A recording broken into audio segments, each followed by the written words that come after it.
Every year, the United Nations has a get-together to consider climate change. The UN Climate Change Conference is the successor to what some of you have heard about, the so-called Paris Agreement of 2015, where presidents across countries involving the entire globe tentatively decided to see if they could get their collective arms around this climate change issue. So this year, this past week in Bonn, Germany, this year's annual conference happened, and it's symptomatic of the way the world is changing that state legislators like me, I'm the state senator, one of 40 in Massachusetts. I represent 9 communities, of which Concord is the best. Don't tell the other 8 I said that.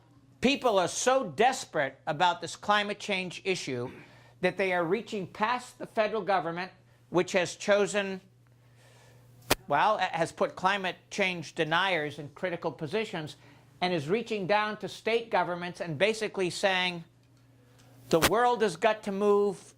In Paris in 2015, world leaders, including President Obama, decided to act in concert. This president has walked away from that agreement, and we need state governments to take the place of the feds. So Jerry Brown, the governor of California, was there at this Bonn meeting. The governors of Oregon State and Washington State were there. I was there representing the Massachusetts State Legislature. And here's the kind of things that you could have listened to if you were in my shoes.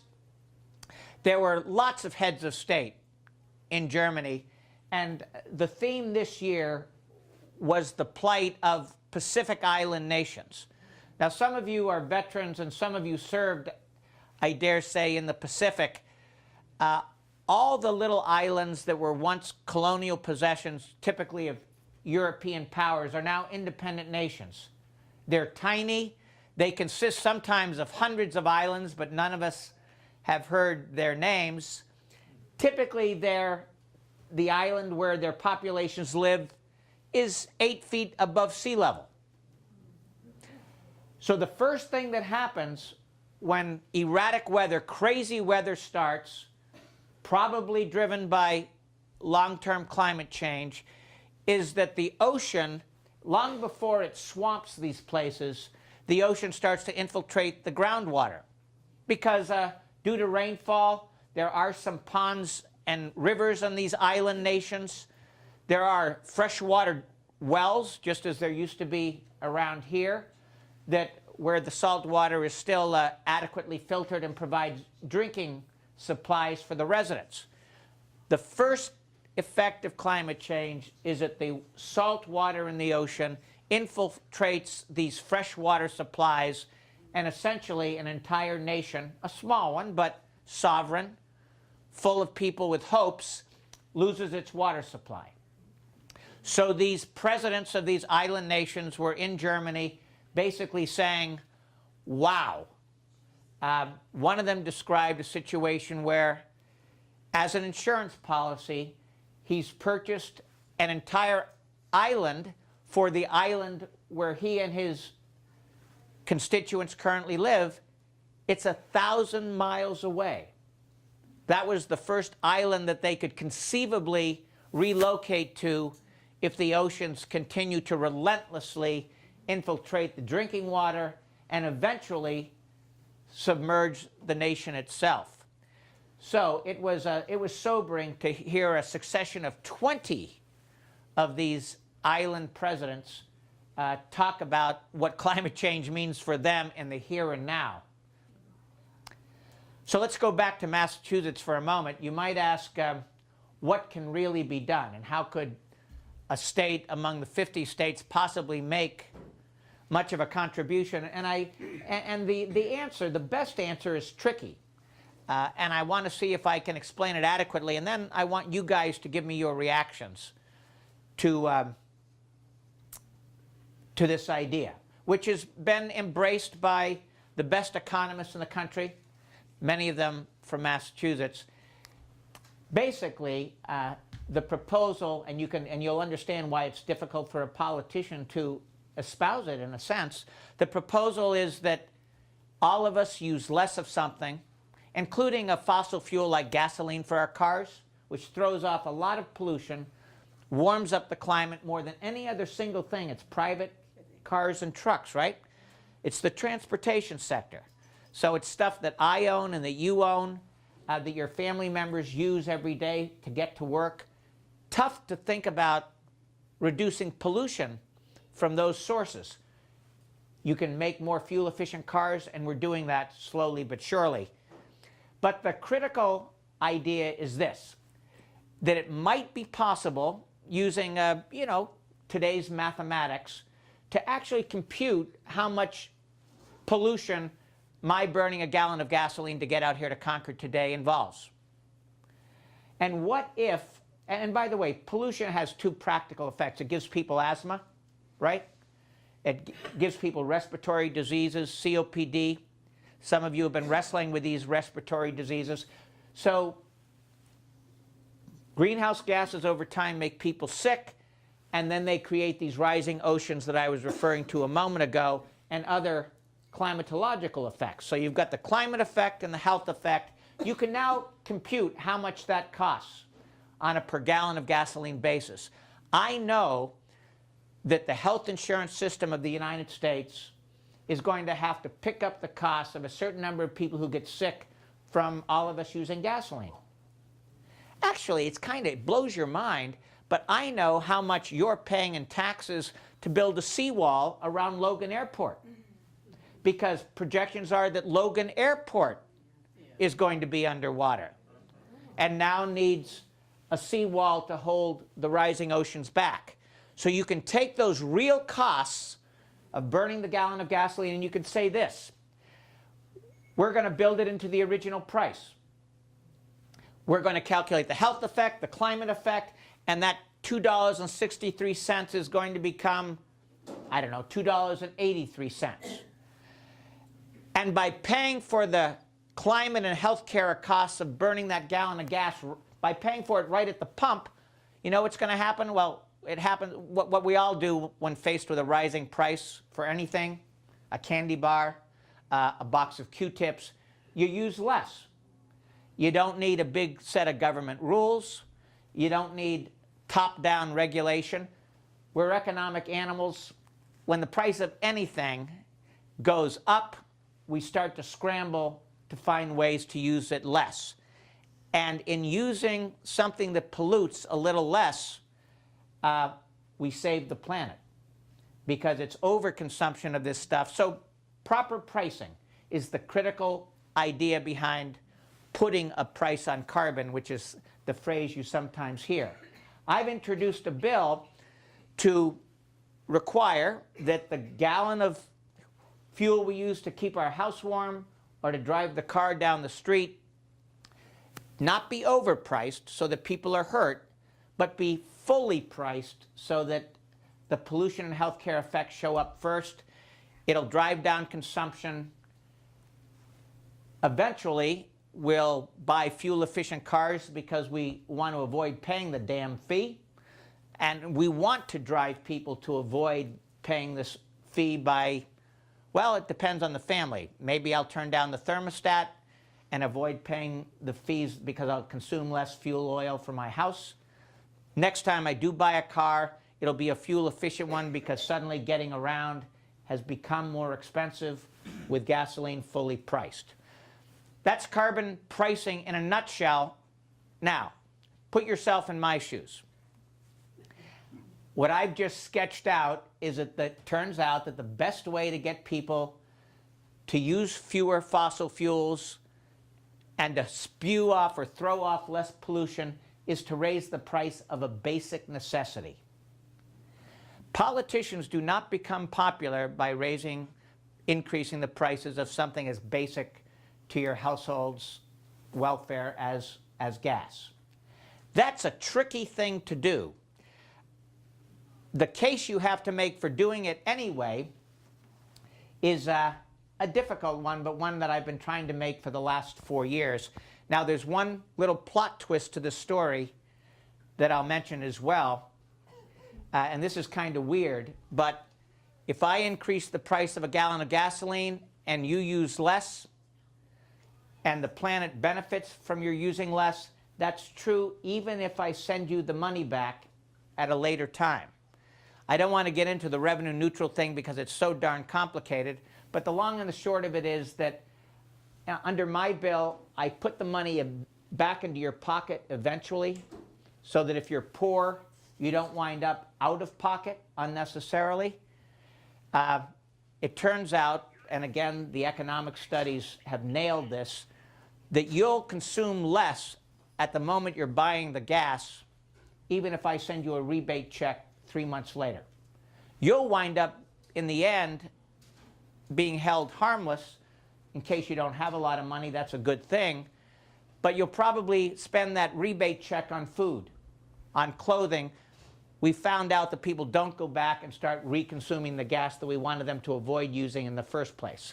So you can circulate the money, avoid government keeping it, and still get people to become good New England, frugal Yankee thinkers. And that's the notion. So what do you guys think? It's kind of a complicated idea, but it works almost miraculously, much more effective than government rationing, much more effective than a whole set of complicated regulatory rules. People react to higher prices by using less, and there's a certain kind of magic in trying to change behavior by using price in that way. But as you can imagine, if you're not careful, it's also the way to political oblivion. So it's a tricky balance. What do you think? Any advice for me? Yes, hi. I have a question. Can you tell us where it's worked? So this works. The model here is British Columbia, a province of Canada about the size of Massachusetts in terms of population. And here's what they found out in BC when they did this in 2008. First of all, the public was disbelieving, didn't think it would work. They particularly, the voters of BC, did not feel that once the government collected this carbon tax that it would ever send the money back to the voters, because you know the way supposedly politicians always manage to break their promises. So the British government, the BC government, did something clever that I want Massachusetts to do. It's part of my bill. They estimated annual collections from a carbon fee, and they sent it back to you in advance. The province had a pretty good guess on what would be involved over the course of the year in collecting this. They gave you they took all the money, divided it by population, sent a check back for you, your significant other, your husband, and your kids if they're living with you. And so people actually had the rebate check before they had paid the fee over the course of the year. There was a little accounting neatening up at the end, but in that way they reassured people that government wasn't going to pull a 180 and decide in a crisis to hold on to the money instead of rebating it. So that's the way they handled that political problem. So, and again, think about this in terms of your own households and your own household budgets. Here's where this thinking originally came from. I happen to work a lot in healthcare. I used to be CEO and general counsel lawyer for the Visiting Nurse Associations of New England. A lot of Medicare home health visits. I hope some of them come here, although I know you've got Emerson right nearby. But here's what we found out when I was doing visiting nurse visits. I found out that our patients were incredibly sensitive to prices. If we charged a $25 or even in those days a $10 copay to visit your doctor, a lot of people stopped going to their annual checkups. And we couldn't believe it. Why would people be so incredibly responsive to a $10 copay? And yet they are.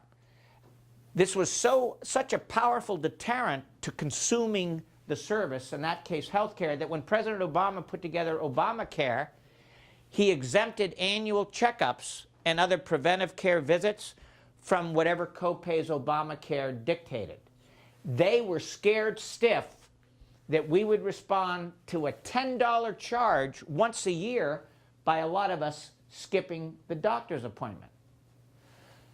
You bring that idea into energy, and you start to see how powerful, if you need to drive down the world's use of gasoline, the most effective way to do it, you don't even have to have complicated regulations. You just need a price. The most effective way to do it is to price in the pollution and health effects into the gallon. My bill starts at $10, and pardon me for using a technical, $10 per metric ton of CO2 equivalent. CO2 is the most polluting greenhouse gas, carbon dioxide. I start at $10, that's about 7 cents a gallon of gasoline. And I take that $10 carbon fee and escalate it to $40 per metric ton of CO2 equivalent over 7 years. So the idea is that the price of the fuel goes up slowly. You try to spare people sticker shock. And remember, you're sending the money back periodically, because you don't need to hold on to it for people to react frugally at the first instance. That's the magic of this. It's quite interesting, and BC tried it, tested it, proved it, and now it's incredibly popular there. People love that rebate check, and they're consuming fewer fossil fuels and spewing off less pollution. Yeah. I'm not up on the details of this, so people will correct me if I'm wrong. But Concord is wanting to raise the rates on electricity. And there's a big furor about that. It seems to me that also fits into your scenario, and I don't know where I'm going wrong on this, but if it costs more, you use less whatever it is, don't you? Well, that's exactly right. It almost doesn't matter what it is. Sometimes costs go up and it's unfair to people, but they use less. Sometimes costs go up, and it represents a more accurate price. They use less. Here we're trying to fully price something so that we all use less. Let me tell you my first meeting of the morning today, and it shows you how gnarly this gets. What do you do about people who are really poor? They don't really hear you when you say you're going to send the rebate check. That's such a weird idea that the government would return the money. They don't understand how the heck it could then possibly have any effect. So they forget that part of the message. And the first meeting of the day for me today was a group representing poor people in Boston, especially from the minority communities, African American and Latino communities. Very concerned. They want to fight climate change. They will concede that if gasoline is too cheap, everyone's going to use too much, which in a sense is what the world does. So you have to increase the price. There's no question about that. But what do you do if you're dirt poor? So I've spent a lot of I think I have reassuring answers for them. I've mentioned some of them today. But you have to spend a lot of time figuring out how to deal with the poverty issue. Now, I'll tell you the key to an answer. It's kind of interesting. Once you think about it, it's not surprising, but consumption of fossil fuels that are killing the planet go up with income. If you have a decent amount of money, you'll have an extra car in the driveway. You'll have a bigger house, probably out here in the suburbs. Costs more to heat, but you've got the finances to handle it, you hope. You own a second house maybe in Maine or down in the Cape or in New Hampshire. Consumption of fossil fuels go up with wealth. So if you put a carbon fighting fee on that consumption, people with means pay more than people without them. I was able to tell this advocacy group for African Americans today, truthfully, that because they happen to live in Boston and Chelsea, I mean Boston neighborhoods, Dorchester, Mattapan, Roxbury, the South End, nearby communities like Chelsea and Revere, because they live in places with mass transit, they're actually not consuming a lot of gasoline. We've already figured out a way for them to avoid a lot of vehicle miles traveled in single occupant motor vehicles, and that's the big problem the world has. That's why we pollute so much. We spend all our time, one at a time, in cars. Because they are on subways, actually poor people in Massachusetts will avoid much of the fees, but still get the rebate check. And so they actually wind up doing okay.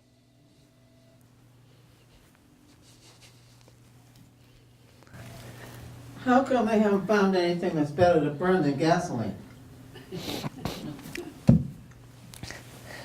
Well, that's a terrific question. Now, you know, we have now, and I'm just going to talk about electric vehicles for a moment. We've all heard about them, right? Mm-hmm. We started off with hybrids. We've got like the Chevy Bolt. Now you've got Teslas, which are pure electric. I mean, literally, you guys know how it works. Literally, if you owned a Tesla and there were a charging station at Newbury Court, you would park that thing right out there and you would run an electric cord to a source of electricity and charge up a huge battery. Just like the battery for a hearing aid, but humongous. That really works. But here's the tricky thing. The batteries are incredibly expensive and they are pretty freaking big. So the Elon Musks of the world, and he's a brilliant inventor in an old-fashioned sense. I mean, he works in teams, but he's just a very smart human being. His job, he feels, is to reduce the size of that battery and to sell more electric vehicles, because as you sell more, Henry Ford taught us, you can reduce the cost of every unit, of every vehicle. So he's got a huge, huge factory in Nevada. And he is building the electric vehicle equivalent of the Model T. And he hopes to put so many through the assembly line process, this time with robotics, so as to keep the labor costs under control, that he'll drive down the cost of every unit. So his Model 3 is his effort to popularize electronic vehicles. I just want to mention one thing. The key then is that we're not generate the electricity using, well, fossil fuels. You don't want to use coal for your utility to put electricity into those batteries. You don't want to use oil or even natural gas eventually. You want to use solar. Yep. You want to have solar panels on the roof of Emerson Hospital or Newbury Court or both that are affordable. You want to be able to, and this is the key, store that electricity in a battery sitting here at Newbury Court that is affordable. They're not quite ready for prime time, but they're close. Then you could take that battery, plug in your car at night, and recharge the battery overnight and drive that Tesla off in the morning. That's the model. Generate it on the roof, store it in a battery here at Newbury Court, charge your vehicles at night when you don't need the battery to keep the lights on, drive it off in the morning. It's a pretty, that's no longer sci-fi. That's happening. Everything is still too big, the batteries.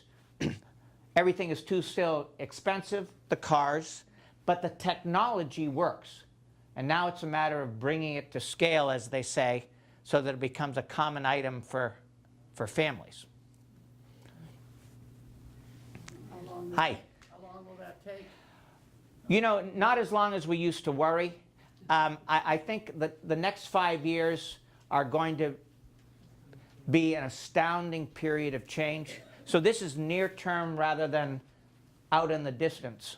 I didn't think you wanted to walk all the way back there. Thank you. I'm sorry. Now, in Massachusetts, there's already a gasoline tax. And I'm not sure how many times there have been efforts to increase that tax for infrastructure, working on roads, so on and so forth, and it's not been successful.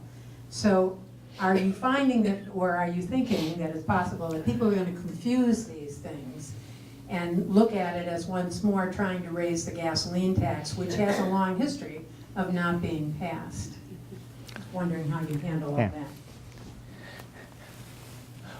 Well, it's a terrific question. Thank you. And now we're basically getting to the nub of this, which is, how does a democracy run itself? because we people, we human beings are kind of perverse. Well, we're ambivalent about, especially about high costs, right? So you're absolutely right. We can raise the gas tax, and 3 years ago we raised it, but we needed to raise it a quarter. We currently pay 24 cents. We had been paying 21 cents. So Deval Patrick, our governor at the time, said, okay, let's take the 21 cents. We've got these decaying roads and bridges. We need to expand mass transit out to the suburbs. Let's take the 21 cents and throw 25 more pennies on top of that. Now, at the time, gas prices were about $3.80. They've collapsed to what, about $2.50? If we had added 25 cents, people would have been able to easily afford it because the price came down $1.50. We would have popped it back up a quarter. People would have netted out ahead, still $1.25 less expensive, but we lost the political will. We only raised it 3 pennies instead of 25. Roads, bridges, and mass transit still in crisis. Something went on the ballot. We raised it 3 pennies, but then we said, well, at least we'll adjust it for inflation every year thereafter. So if inflation goes up, the 3 pennies in the year 2014 will become 3.5 pennies in the year 2015. It'll creep up on its own as inflation increases, so at least we can stay even with costs. An anti-tax vote put that escalator organization on the ballot, an anti-tax organization. The voters decided they didn't want the inflation escalator, so we're frozen at 3 pennies. What do you do? And I really want you to tell me. I'm not offering a rhetorical gloss on this. What do you do when the voters are ambivalent? They want to fight climate change, and they certainly want good roads, and they want good buses and subways, but they flinch at higher costs. That's the politician's dilemma. It's also the voter's dilemma. I have no easy solution. I mean, here's what I'm trying to do. Unlike the gas tax, remember, I'm proposing to send the money back. So I'm able to say honestly that we're not going to use carbon pricing to grow the size of government, even to fund useful programs. I want to fund useful programs, but I prefer a progressive income tax, because the big problem in terms of fairness with carbon pricing is that it's regressive. I pay a fee depending on the fuel that I use, not the money I make. That's the classic definition of a regressive tax or charge. So I'd like to send that back as a rebate after I've changed behavior, and use a progressive income tax in Massachusetts to fund roads, bridges, and mass transit. As you guys know, next year there is going to be a proposal on the state ballot to make the state income tax progressive. It's a so-called millionaire's tax. We can talk about that if you like. The long and the short of it is that I want to use a progressive way to fund for programs. If I've got a regressive carbon fee over here, I want us to use less and become frugal, and then rebate the money and avoid the regressive effects, and thus avoid the pushback that the gasoline tax occasions or starts. Does that make sense? It's a tricky political calculation. Here's what I've learned, again, I want to hear from you guys. You know, this governing ourselves is really hard. I mean, the fact that Mr. Trump won, and no offense if there's the occasional pro-Trump voter here, people are angry. And they're angry worldwide about globalization, right? The fact that jobs move freely across borders, that migrants and immigrants seem to move freely across borders, driven by all kinds of dreadful wars that have these spillover effects. People are edgy. They're angry. I think we made a big mistake. We're losing faith in ourselves as a country. And once you start to lose faith in your own ideals and in your own destiny as a nation, you start doing some very mean-spirited things. You become suspicious of everybody. very concerned about whether your family is even going to be able to hold on to its livelihood, and that makes for some very crazy politics. That's where we are. And somehow we have to center ourselves, regain a sense of confidence, believe that we can solve problems, or we're going to have a hard time fighting global warming and a hard time just figuring out how to make our way as a country. It's an interesting moment. But again, being in Europe over the last week actually reminds me that this is a worldwide struggle. It's a human struggle, not just an American one. And I think we humans can figure it out. But it takes some determined thinking. What would you folks have seen a lot in your time. What advice would you offer me as an elected official? Here.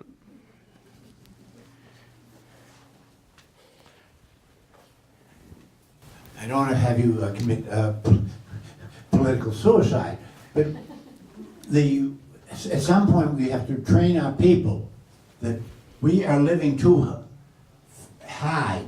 When you look at the whole world, you can't tell India you don't build any electric plants because we want to drive a Ferrari. We have to do something to eliminate the poverty in the rest of the world, and that means we have to spend less. I think you guys heard that formulation, and I'll just say two things. One, I think you're right, and it has to start with sort of the way I live my life and the way each of us lives his or hers. But that was also a message, and I'm just deepening the puzzle. That was a message very similar to Jimmy Carter's. Carter said basically wearing a cardigan in 1978 during the OPEC oil embargo that was the first energy crisis of our modern time. We got to simplify, folks. We've got to use less fuel. Again, turn down the thermostat a little, wear a sweater. That was the point of his wearing a sweater in 1978. The house would be a little colder, but would be using less fuel, and the Middle East oil barons wouldn't be determining our destiny at the time, or so it seemed. So he sent that message out there, and the public didn't like it. They liked Ronald Reagan's sunniness. Reagan was able to portray Carter as a pessimist, as a fellow who was rather prim and too easy at giving advice, especially advice to button up and live down a little bit. And Reagan said, to hell with that, let's be optimists. We'll solve the problems another way.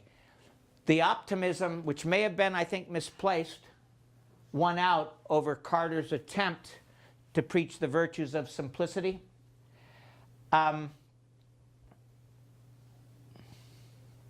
So it's really an interesting challenge. But on the other hand, the thing about climate change is that it's absolutely relentless. It doesn't care about messages. It's going to screw up the weather, whether you choose to be optimistic or pessimistic. It's going to scare the heck out of people with the passage of time, even if politicians try to finesse the issue. It is an amazing communicator. It's sending us all kinds of warning signals. And I see attitudes changing in Massachusetts. I think we're going to respond. And in other states too. Yesterday, I hope I'm not boring you guys too much. So yesterday I was host for a meeting of legislators from all around New England. We've only been meeting as a group for a year and a half because my bill, this carbon pricing bill that I mentioned, is now inspiring some imitators in New Hampshire, Maine, Vermont, Connecticut, Rhode Island. We had someone there from New York yesterday. Actually, we had 2 legislators from Maryland. It's becoming a kind of East Coast thing, even beyond New England. So legislators everywhere are realizing that we just have to do this regardless of how difficult it is. And they are scared stiff of their voters. They know there could be blowback. They know that in more conservative states and in more conservative towns than Concord, people could get in trouble. But they're doing it anyway, and they are making the case. This whole thing began for me because I had been in the private sector. I mentioned running the VNAs and other things. And then I was in healthcare and computers while my kids were growing up. But in 2012, I decided to run for this job. Nobody knew me. No one, I had actually been the state senator for Cambridge in the 80s and 90s, and I had retired, and my wife and I had taken our little babies, and we had moved out to Lexington for the schools, and I had been in the private sector, primarily in healthcare. When I was running in 2012, I needed to ask people what they were concerned about, because I was out of touch. I had no idea what you guys felt was important. And I said to my youthful volunteers, and by the way, nobody wanted to volunteer for me, but I had kids. And in 2012, they had just graduated from college. And I hated, as a parent, the unpaid internship. So I said to my wife, we're going to put some of our own personal money in the campaign, and we're not going to spend it on advertising. I'm going to hire kids. It was a terrible economy in 2012. My own kids, as I say, were just out of college that May.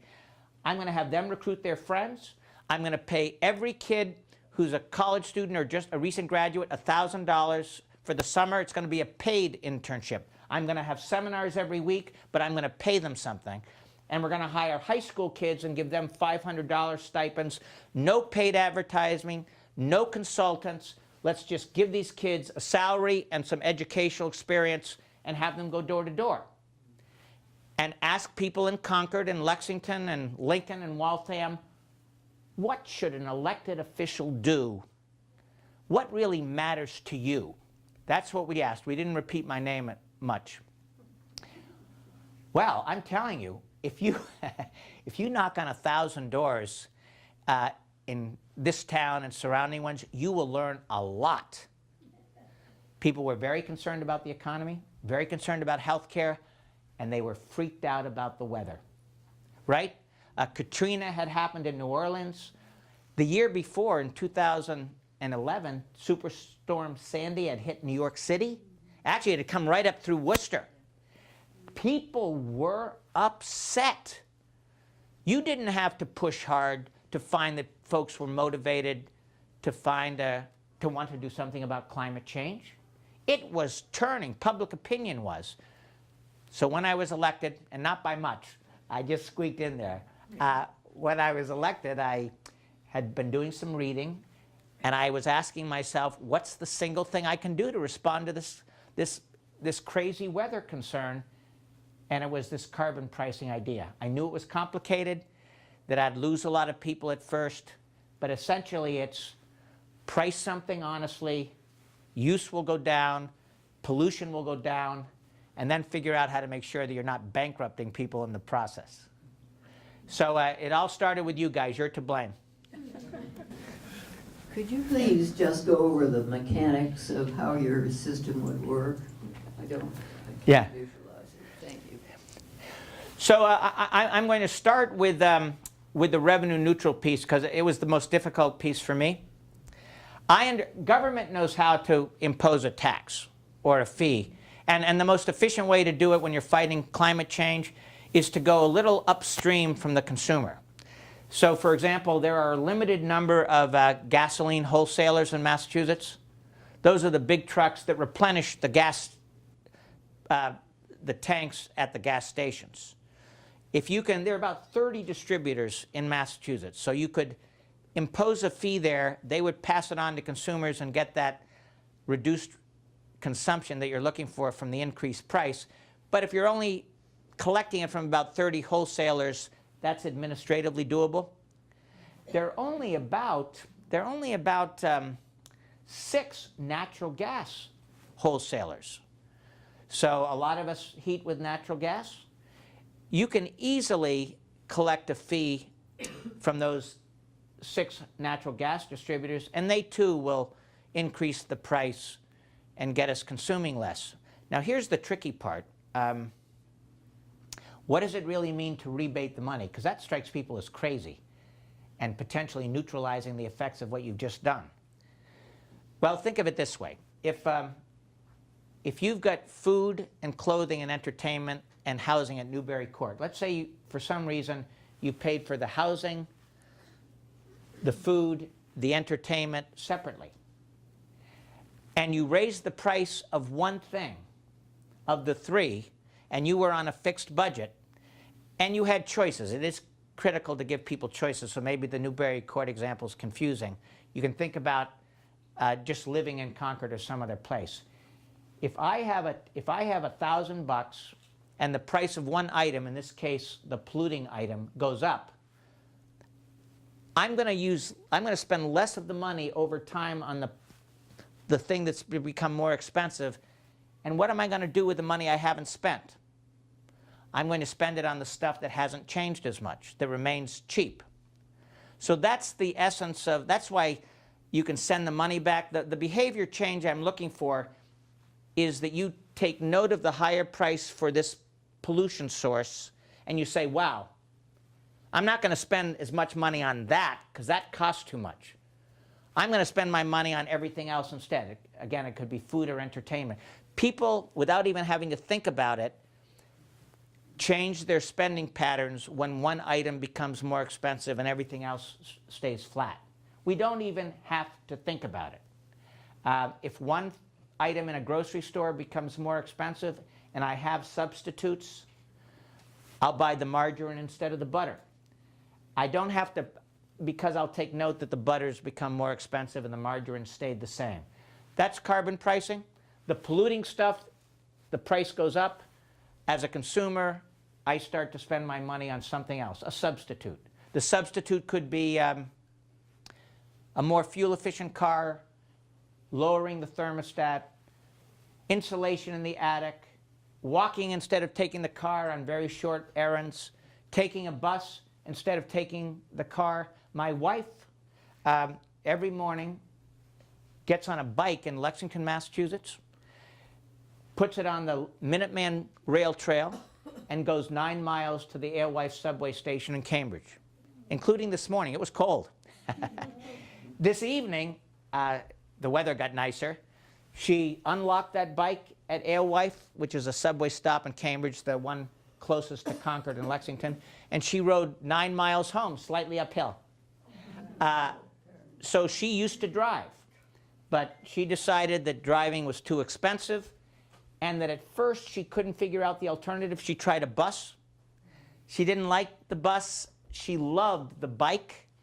So she experimented around, because even when you don't think you have choices to avoid the polluting option, actually you do have choices. Yes, hi. I understand the principle, but how does the appropriate rebate get back to me? So it would be, a good question was, how do you figure the rebate? So this is a little dicey, but follow me here. I don't have enough information to know how much you spent on a carbon fee, you know, how much gasoline you spent. And so I can't give you back what you expended. I can give you back the average. Let's assume we had a carbon price in this room, and each of us was paying a fee for doing, I don't know what, something that we wanted to do less of. We put the fee on, we collect it from all of you, we have a sum of money. Pretend you're the state of Massachusetts. What I'm going to do is to take the population in the room and just divide it into the money I've collected, which might be, let's say, 6 cents per sandwich or per gallon of gasoline used. Just take the money, divide it by the population. I'm going to send you back your pro rata share. So if I collect $1,000 from people in this room via a carbon fee, and there are 100 people here, I'm going to send you back $10 each. I think 1,000 divided by 100 is still 10. So you get back now you didn't spend $10. You may have spent 9 on consuming, or you may have spent 11.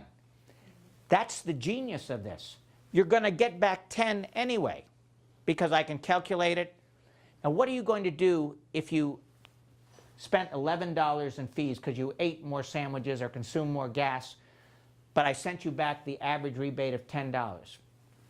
I can tell you what a family is going to do in Massachusetts with those kinds of numbers. They're going to, sooner or later, have a little bit of a conversation around the kitchen table. And they're going to say, wow, we got back our rebate check for 10, that's our pro rata share, but we are overspending, and we're overpaying on the fee, it's 11. We need to bring the $11 down until it matches the amount the government just gave us so that we don't wind up losing anything net. That's the kitchen table conversation I want to create. And conversely, what if you have your $10 rebate collected from people in this room, but you only spent $9 on the carbon fee because you're kind of frugal? You do turn your thermostat down to 68. You do walk instead of taking a car on a given errand. You're making a little money. We want that reward to be in place too. We want you to make money by being a little thoughtful about this stuff. You paid $9 in fees. We gave you back your $10 average rebate. You made $1 on the state of Massachusetts, and your more wasteful neighbor gave you that buck.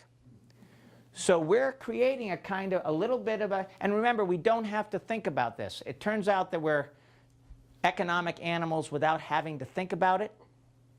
So if I'm giving the government something and they're just giving me back the rebate and it's a little less than I gave them, I'm going to resent that, and I'm going to change my consumption patterns, become a little bit thoughtful about when I consume the fuel.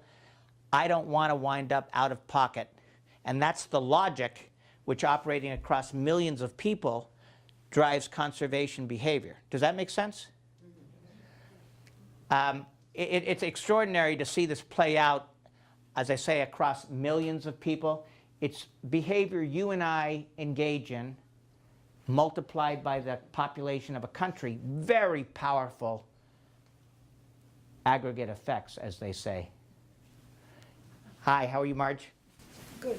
But I just don't see how, if you're only going to tax the wholesalers, how does the consumer know whether they have spent the $11 or the $9?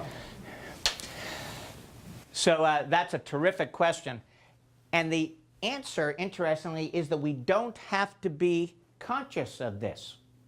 That took me a long time to understand. There's a wonderful man here in Concord named Gib Metcalf.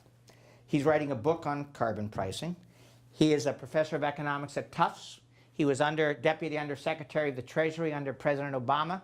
And he really loves to explain this. In fact, he would love to come out to Newbury Court, I'm sure. And Gibbs' point is that you and I respond to something being a bargain, being cheap, by using more unconsciously. I mean, we're kind of conscious that we're consuming because something's cheap, but really, it's a reflex. You will respond. So if you've paid, to answer your question, if you've paid $11 in fees, you're basically consuming a lot of energy. You're getting back a rebate check, and by the way, we're going to have a flyer. It's going to, you know the way when you get your natural gas bill or your electricity bill, there's a little flyer in there that sometimes shows you what your consumption's been. It even rates you according to your neighbors. I get this every month. I'm mortified to say that every month, Eversource sends me, actually it's National Grid for natural gas, sends me a little flyer that says, gee, Mike, you're doing okay, but on average, here's what your neighbors are consuming in the neighborhood on natural gas. And it's a bar this big. Mikey, you're there. And I said, holy Toledo, and I'm blabbing about carbon pricing, and I'm using more natural gas than my neighbors. I'm going to kill those neighbors. No, I don't. That has an effect on my behavior. When my consumption bar is like this and my neighbors on average are here, so we're going to send a flyer in with your rebate check, and it's going to say, Marge, on average, you got a rebate check of $100, but we know something about your consumption pattern. You spent $110 on fees. You're giving us money.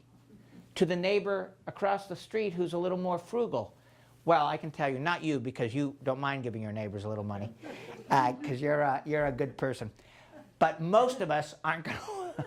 Most of us are going to respond by changing our behavior, not overnight, but over time. And I don't need to know exactly how much I've spent. The pressure of paying that fee drives me to change. It may take me 2 years. This poses a question for me. What Gib Metcalf, the economist from Concord, would say is that we don't need to be conscious of what we're spending and what we're taking back in order for all of this to work, because I respond to a higher price unconsciously by avoiding it. But I like your criticism. I think behavior would change more quickly if I were actually to see it listed on the pump.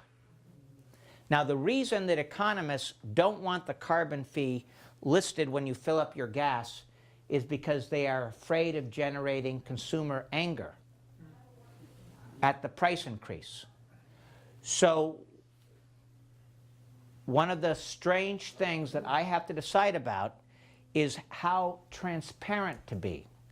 It turns out, and the politicians will tell you this too, that you can go too far at your peril, showing people exactly what you're doing, basically raising a price to drive down use. And in a bad mood, the public will sweep you out, abolish the carbon fee, put global warming back into a bad way, and effectively do what people did in voting for Donald Trump in an act of rebellion in 2016. So there's a moral question there, Marge, you're absolutely right. How upfront am I? How visible do I make the price increase? And am I courting disaster, or am I merely changing behavior more quickly? It's a tough thing, and we discussed it with these New England legislators yesterday, the New England meeting that I mentioned.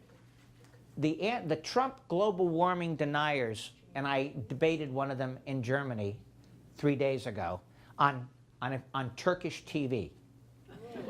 And it was clear in listening to him that what he's really campaigning against is the conservative nightmare of world government. In other words, what they're saying to people is they want us to do this worldwide. It's part of a conspiracy to manipulate us Americans. We're supposed to be exceptional and stand alone. Don't let the United Nations tell the United States what it's going to do. Mr. Trump has fed on those fears that we're somehow surrendering sovereignty. So this issue of doing things together actually is a double-edged sword. It's kind of interesting. We don't try to figure out how much pollution it took to make this table.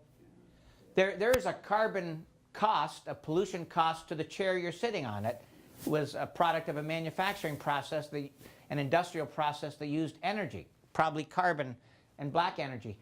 We can't go that far because we can't make the calculations. So we're just, as a practical matter, focusing on 4 areas that we can figure out. One is the pollution that comes from generating electricity or natural gas, the electric, basically utilities. 2, the pollution that comes from keeping this room warm. So electric power keeps the lights on, that's the utilities. The natural gas utilities keep the room warm. 3rd, we are interested in the energy that a factory uses. Not the manufacturing carbon that goes into the chair or table, but just to drive the factory, the engines in a factory, the machinery. And 4th, and most importantly, we're interested in transportation. So I'm staying away from the really complicated stuff, which is what's the carbon cost of a loaf of bread and transporting it 2,000 miles from somewhere.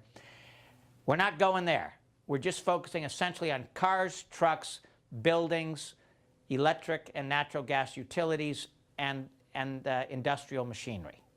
Those are the 4 calculations we're capable of doing. So not everything's going to go up, is the answer.